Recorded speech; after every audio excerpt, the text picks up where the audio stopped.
नमस्कार, मी पंजाब डक हवामान अभ्यासक मुक्काम पोस्ट गुगळी धामणगाव तालुका सेलू जिल्हा परभणी। आज आहे 29 मे 2024। मी आहे पंजाबमध्ये अमृतसर या ठिकाणी।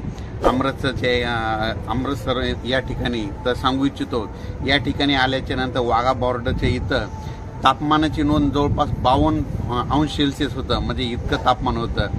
तर हे तापमान आता आज अमृतसर या ठिकाणी नोंदलं गेलेलं आहे। तर तुम्हाला एक सांगू इच्छितो, अशीच परिस्थिती आपल्या महाराष्ट्राकडे देखील अनेक 2-4 वर्षामध्ये उद्भवणार आहे। जोपर्यंत आपण झाडं लावणार नाही तोपर्यंत अशी परिस्थिती राहणार आहे। पण शेतकऱ्याला आता एक अंदाज देतो। तर आज आहे 29 मे 2024। शेतकऱ्याला सांगू इच्छितो, शेतकऱ्यांना आणखीन 2-3 दिवसांमध्ये शेतीचे कामे आटपून घ्या, कारण की राज्यामध्ये जवळपास 1 तारखे ते 1 जून ते जवळपास 10-11 जूनपर्यंत दररोज भाग बदलत पावसाचा सुरुवात होणार आहे, म्हणून हा अंदाज लक्षात घ्यायचा। सुरुवातीला बघायचं झालं तर 1, 2, 3 तारखेला राज्यामध्ये सातारा, सांगली, पुणे, नाशिक, मुंबई, नगर, सोलापूर, उस्मानाबाद, लातूर या भागापर्यंत पावसाला सुरुवात होईल, म्हणजे 1, 2, 3 जून दरम्यान। त्याच्यानंतर 4, 5, 6, 7 जून नंतर राज्यामध्ये तो पाऊस थोडा पुढं सरकत जाईल, म्हणजे मुंबई, पुणे, नाशिक, सातारा, सांगली, सोलापूर, नगर, संभाजीनगर, जालना, बीड, परभणी, नांदेड, हिंगोली, लातूर, उस्मानाबाद आणि तसाच तो पाऊस यवतमाळकडे जाणार आहे, म्हणून हा अंदाज लक्षात द्यायचा। त्याच्यानंतर 5, 6, 7 जूनच्या दरम्यानमध्ये तो पाऊस परत आणखीन पुढं, म्हणजे सातारा, सांगली, सोलापूर, पुणे, नाशिक, मुंबई, तसेच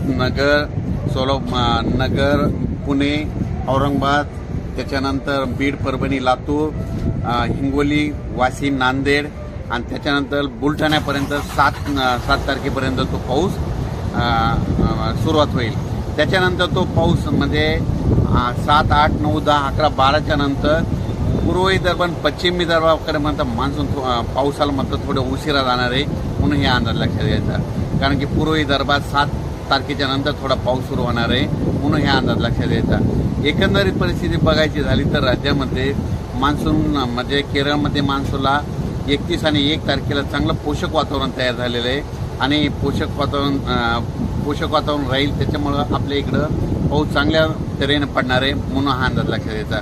पण परिस्थिती एक सांगू इच्छितो की राज्यात शेतकऱ्याला पाऊस पडल्याच्या नंतर जमिनीमध्ये एक ओल गेल्याशिवाय पेरणीचा निर्णय घेऊ नये, कारण की जोपर्यंत शेतात पाऊस पडल्याच्या नंतर शेतात जायचं, कुदळीमध्ये खोदल्याच्या नंतर जमिनीतली ओल तपासायची, एकही जर ओल गेली तर तुम्ही पेरणीचा निर्णय घेऊ शकता। परत तुम्हाला एक सांगू इच्छितो, राज्यात एकंदरीत परिस्थिती बघितली तर राज्यामध्ये म्हणजे चांगल्या स्वरूपाचं वातावरण आहे, हे देखील तुम्हाला सांगू इच्छितो।